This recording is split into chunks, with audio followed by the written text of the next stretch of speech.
Like you said, that 4-year-old who was looking for that support and validation from my dad is now making decisions for me where I can't even live life to the fullest, to my fullest extent, to the fullest extent, because I'm still letting this 4-year-old me make decisions.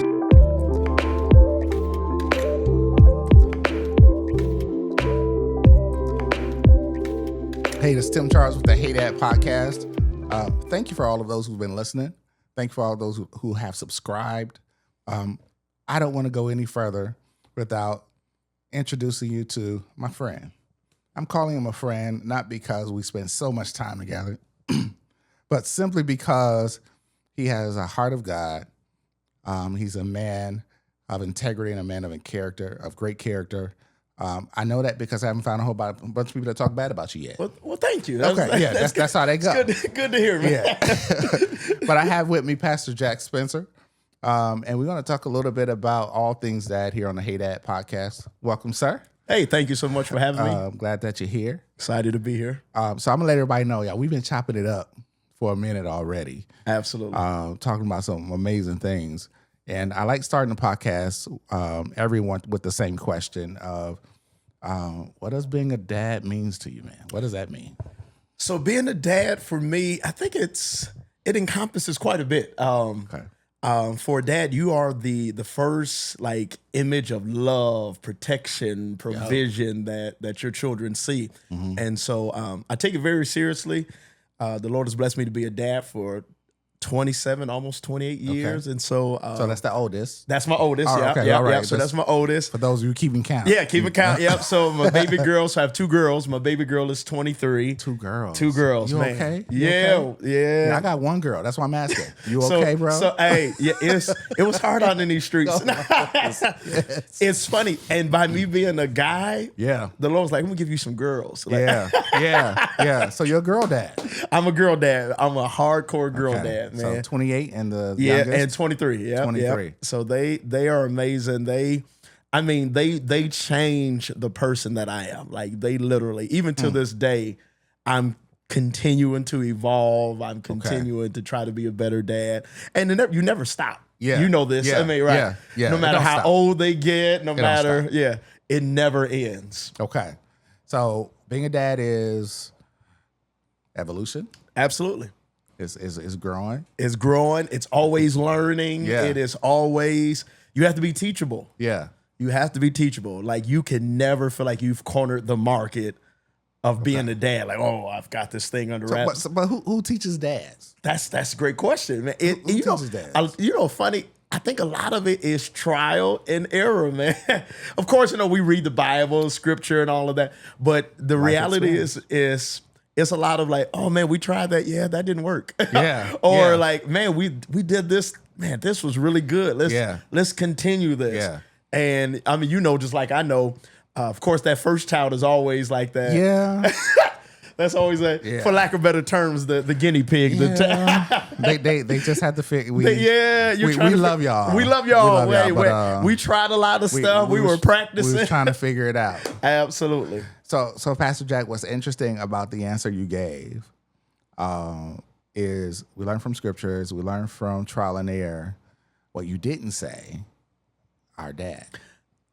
That's valid. And let's talk about that. Yeah. Let's talk about that. Why wasn't that at the very top of who teaches dad? My father taught me, right? And my dad told me how to be. I had a blueprint, and why was it? Did that even come up? Because I'm listening, I'm thinking, but where was the dad? That is so true. Who teaches us? That is so, and I shout out to my father. You see, if you're watching, he's gonna be watching.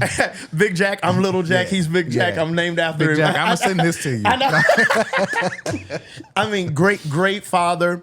But I think even when you have a great template, or even a great mentor, it still doesn't replace or still doesn't take the place of hands-on experience. Yeah. Like that, like you could see it all day, but when you're in the thick of it, when you're right in the throes of being a father, the last thing you think about, man, my dad would have done. Like, no, it's like how do I handle this? In that moment, and think about it. Our dads were fathers in different generations. Yeah. Oh yeah, that's real. Being a dad now is entirely different than it was. Yeah, something we had in common that we just found out is that our dads had us in their 50s. Yeah, they were older. Absolutely, yeah. So that's a different dad. Different dad, man. You know, that's like me now. Oh, absolutely. I wouldn't be playing basketball with. I'm thinking, you know how tired I get just by watching people play? Oh, can you imagine chasing? No, absolutely not. So our dads had us at a time of life where they're on the other end. On the other end, absolutely. Of energy. Absolutely. Of conversation. Absolutely. Communication.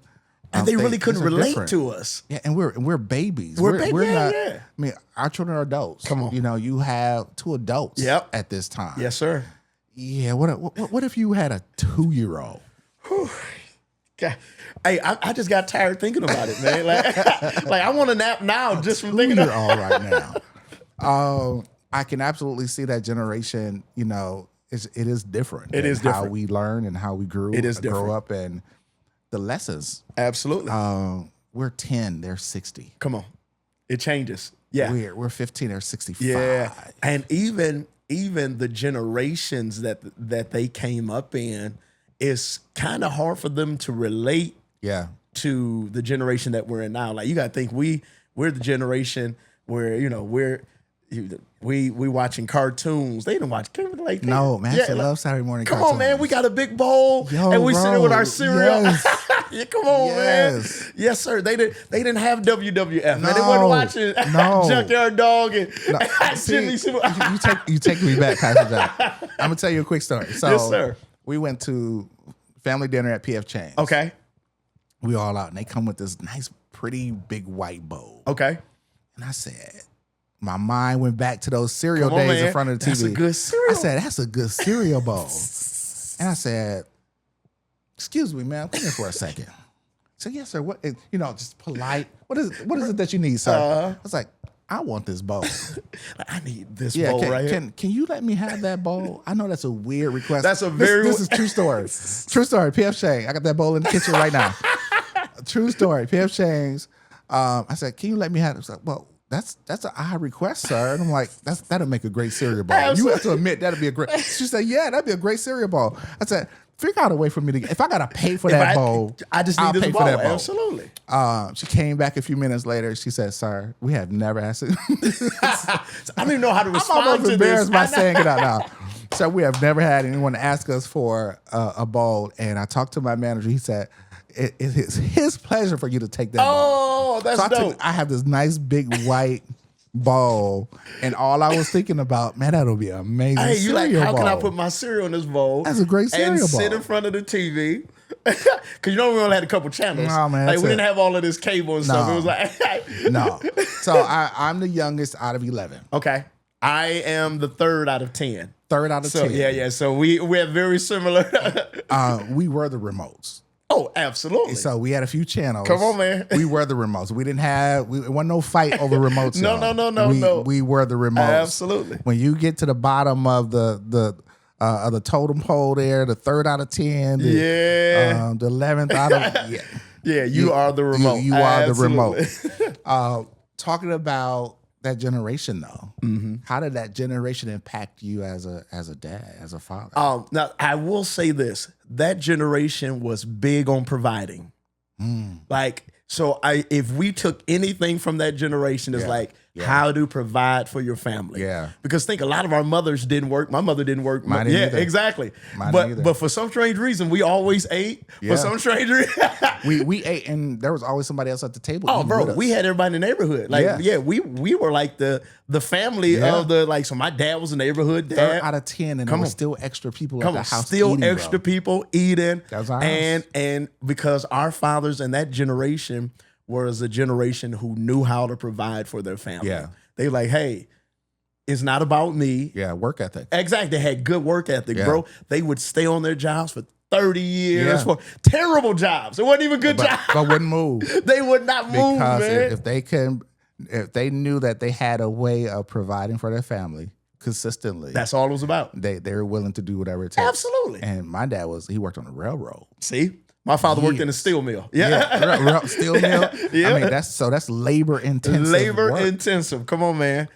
So that work ethic that they pour into us comes out in different ways. It for does. us. It does. So true. My son and I had a conversation, and he said, "Dad, I can appreciate the work ethic." He said, "But I don't know how to turn it off." And I said, "Should you be turning it off?" That's a good point. And he was like, "Yeah, because now, see, he has a different dad now. Yeah. Now I'm teaching him about the importance of quality time, Absolutely, family. Being present. I often say on the podcast that presence, providing, power, influence are the makeup of dads. Who we are. Come on, yes, sir. But we have to know when to use them. You have to know when. Absolutely, because it's all of them all the time. This is true. From a standpoint of when it's necessary, you got to know how to get that. You have to know. Come on, man. Yes, sir. That presence, that showing up. Yep. Just being there. Being there. Yeah, absolutely. So is it possible to be present and absent at the same time as a dad? Absolutely. What does that look like? And so sometimes out of duty, we're there. Like out of like, hey, it's my duty to be there. Does that mean we don't like our wives no more? Absolutely. And it doesn't mean that you don't like your wife. It doesn't mean that you don't like your family. But as a man, you're always thinking about, okay, what am I missing by being here? Like how many dollars just walked out the door because I'm sitting here, Pastor Jack, I have 3. In my head, I can multiply by 5. Exactly. On everything. On the cents. Come on, man. That's 4,017.6. That's times 5. That's going to be 20. I got it. And so you can very well be there and be absent at the same time. It's like, hey, I'm here because I know presence means something. Yeah. But if I'm not fully engaged, if I'm not fully active, there's been countless times I'm out to dinner with my family, but I'm also thinking about something else. Yeah. And they can tell, like, Dad, where are you at? I'm like, I'm here. Like, no, you're not. And so we have to be careful with that because sometimes I think they'd rather you not be there if you're going to be there and not be there. Yeah. that speaks to intention. Come on. You have to be very intentional. If you here, then be here. Be here. Right? Absolutely. I did a lot of things with the wrong intention. Come on. If you remember in a previous podcast, I talked about this, and I'm gonna write a book on this, and I've been saying this for years. Hey, you gotta write it. I got this book in my spirit called Fresh Fruit, Rotten Roots. That's good. And it talks about the title alone. Listen, and it's just been in my shondo. Yeah, now you got to get it out. I got to pull that thing out and manifest it. Yes, sir. And it talks about the outward appearance of fresh fruit. Okay. And how everyone can see that, celebrate it, want to be a part of it. Absolutely. Want to be connected to it. Yeah. But the roots you don't see. Come on. Absolutely. And if those roots are rotten, the fresh fruit is hiding something. Absolutely. And I was the dad hiding bitterness. Come on. Absolutely. Frustration. Come on. Because my dad wasn't doing what I saw myself doing. Come on, you're like, man, I didn't get this. Man, I'm teaching Josh. At that time he was 4. By the way, every story with Josh starts at 4. It's a family joke. He'll tell you about that. He was 4. He's riding a bike, and I could literally remembering celebrating him because he was riding his bike without training wheels. Yeah, that's important, man. And clapping him up and like hyping him up. I can remember in that moment also thinking, yeah, my dad never did stuff like this with me. Hey, that is funny you say that. I had the same memories. Mm-hmm. Like when you're like, hey, I'm doing something, and you're like, I don't recall my father ever doing this. Like this was not a part of his makeup. And I don't know whether or not it's that generation. Did they not? Because you got to think, they didn't receive that. Right. So it was hard for them to distribute something that they didn't receive. Pastor Jack, I get it, but you did it and you didn't get it. Well, I think I didn't get it. Yeah, exactly. But I'm doing it. I think what helped us was we had images on TV that they didn't have. That's true. We had Bill, right? Right. Okay. And they didn't have these images. So the one black show. Wait, no. We had good times. We had good. We had a few of them. Even we had some things. And it showed us like, okay, there's a different side. I love that. But it also made us realize like, man, we was missing something. Like watching Bill Cosby made you like, you're like, hey, my dad wasn't making up songs for homework. He wasn't teaching me about rent when he had Theo, when he took the Monopoly money. Like, none of this he was looking at him like, that's gonna cost you money. Exactly. Break me off some of that change. Come on, man. We had none of that. But we saw it. We saw it. And so it made us say, okay, hey, when I become a father, I have images. Like they didn't have the technology we have now. I mean, you can Google anything now. I mean, like AI will, hey, this is how you, even the new parents now, I think about my grandson, my daughter's doing stuff with him that I would have never did with her. It's like, where did you learn that from? No. Like it's this new parenting now. Yeah. No, I still trip over like the gadgets and the toys. Come on, man. I see stuff that I ain't never seen before. Man, it's crazy. Like the bouncers and the strollers and all the stuff. The remote control things and the bags. I had a young man come over, him and his wife, who just had a baby. And he had a tactical diaper bag. It was literally it was made for dads. Like, hey, this is how you have everything is compartmentalized.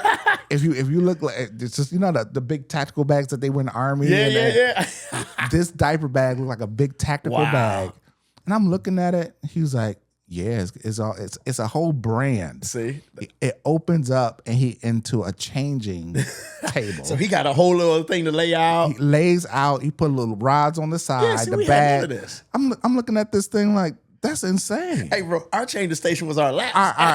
Or the inside knees, of our knees. Our laps. Yeah. And when the wives went around the floor. Come on. With them laying on top of our coat. And we trying to make sure we knock this out. And we got you. Absolutely. But there are things now, technology, information that's available for dads that we just didn't have. That we didn't have. And our dads didn't have it. And our dads definitely didn't. They didn't have it. And so there were a lot of areas where we felt like, man, they could have did a better job in those areas. But then we realized like they had limited resources. Yeah. Like limited input or information. Yeah. And so it makes you, as you get older, to realize like, okay, hey, I shouldn't hold a grudge against him because he did the best he could with what he had. You know? So how do you remember when that happened? You said when we get older. Yeah. I remember when it happened for me. So when did it, because I'll tell you mine. So when did it happen for you? I was, because again, I had that bitterness and frustration stuff and stuff going on. And then I was a very active member of the church. I think I was either the youth pastor or executive pastor or something at the time. Something was, and I had some kind of role. And I felt like I was just missing on both ends. I felt like, spiritually, the guidance from my pastor as a kind of spiritual dad was missing. Naturally, I always felt that, so I connected with that. Man, something is missing. What am I missing? And in my prayer time, I said, Father, why is it? What's happening? He said, I don't want anybody's thumbprint on you. That's good. That's good. I don't want this pastor of yours that you're looking at, and you want him to be that spiritual dad and just kind of take me under his wing. Absolutely, because I want you to fill a void. I'm missing something. Absolutely.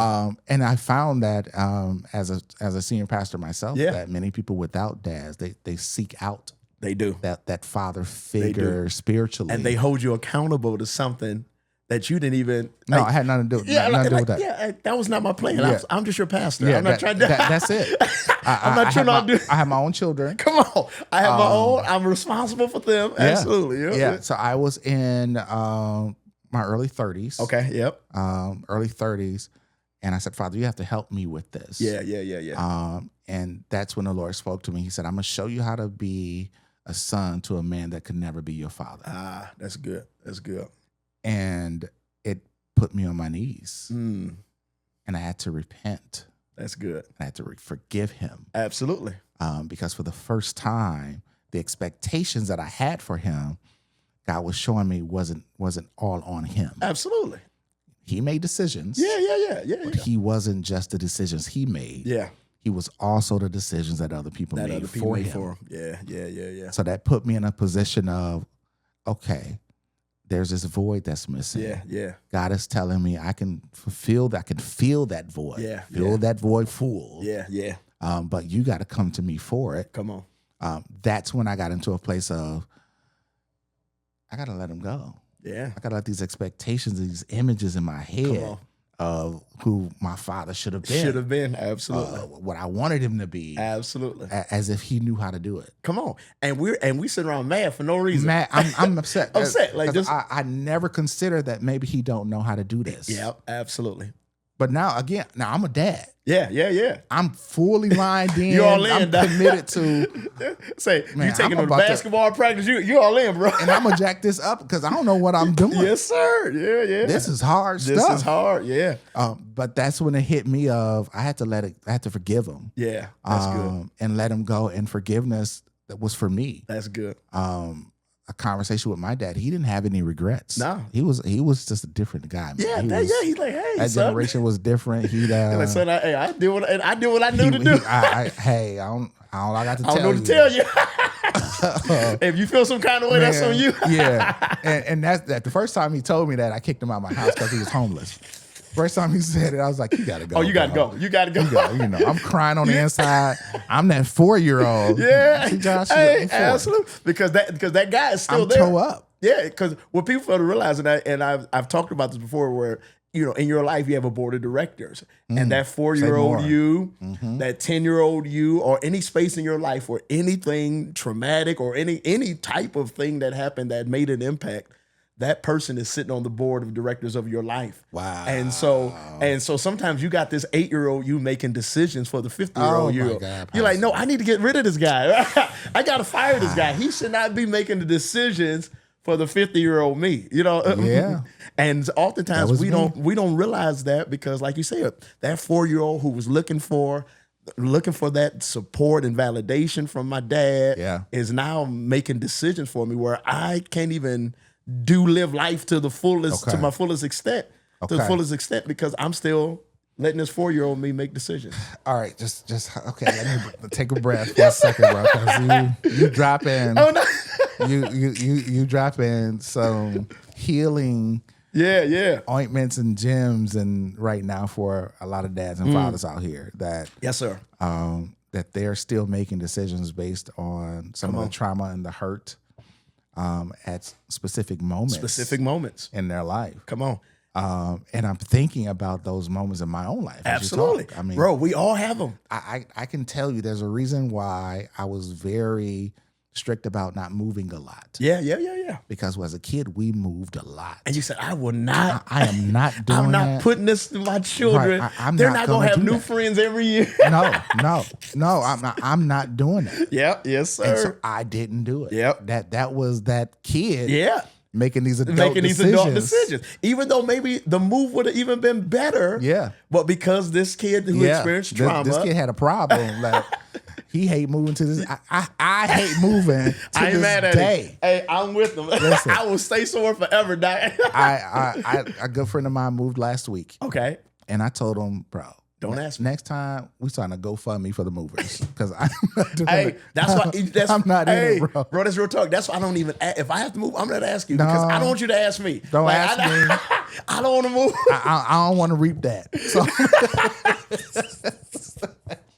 I don't want to reap the request. No, thank you. Right? No, thank you. I'm not gonna reap the request. So I'm not gonna say nothing. I'm gonna just congratulate you on your new home. Absolutely. Hey, I even send you a couple of dollars to get you a moving company, man. But I don't want to pick up. I don't want to do none of that. Board of directors. Yes, sir. So how do we manage and navigate this board as we continue to grow, sir? So first, you got to identify who's on that board.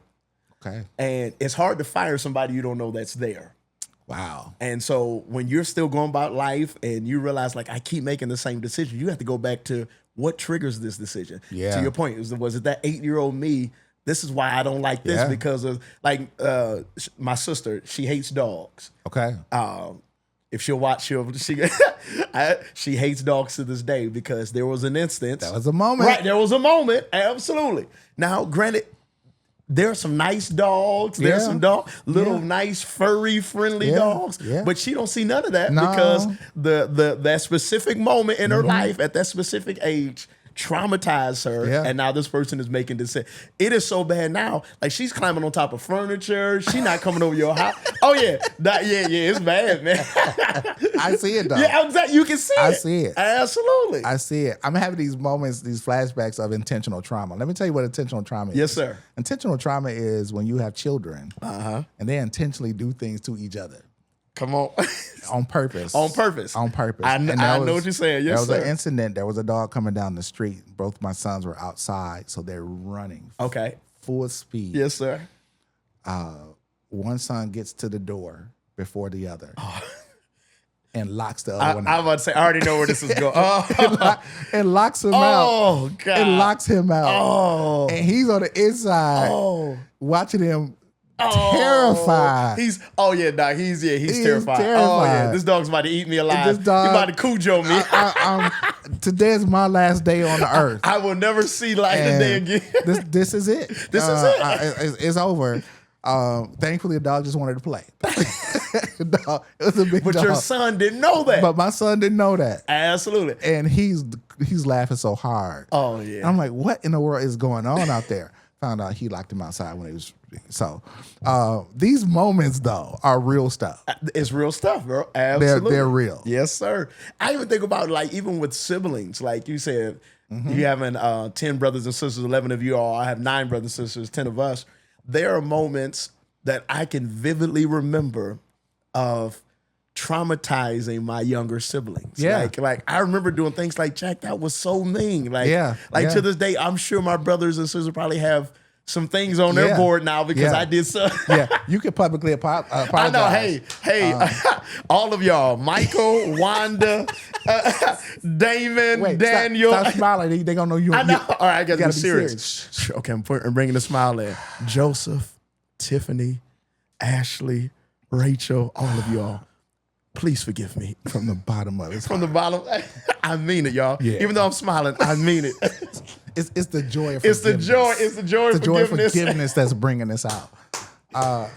Those moments are real for us. Absolutely. Absolutely makes us better people. Come on. And dads as well. Come on. You a pastor? Yes. Your dad was a pastor? My dad was a pastor. My grandfather was a pastor. Your so grandfather. like, yeah. So my generation. my great grandfather, my grandfather, my father, and so I'm the 4th generation of pastors in our family. And and it's crazy. I look at all of those different, like, so say for instance, my grandfather. So my father married the pastor's daughter. So my grandfather is my maternal grandfather that was the pastor of the church. Wow. Married the pastor's daughter. But to this day, I have uncles who don't necessarily fool with church because their dad was more involved in the church than he was. Like I have uncles right now, like, hey, they coming on funerals. Yeah. That's it. That's the extent it. of it. And oftentimes when you have a conversation with them, it's like, hey, yeah, my father was really focused on the church. He really and never really focused on me. And so, you know, they have a bitterness to them about that. So what did that teach you as a dad today? Wait, before you answer that. Yes. I'm gonna cut this right here because part 2 is gonna be about Pastor Jack. He's a PK. His father was a PK. His children are the children. Our children, because he's a pastor now. What did those lessons teach him, and how did we get to where you are today, where you are in the best position possible and you're excited about being the father that you are? So we're going to have that conversation in just a second. That's going to be part 2. I'm Tim Charles. This is the Hey Dad Podcast. Thank you for listening. You don't want to miss part 2. It's coming up with Pastor Jack Spencer. We'll see you soon.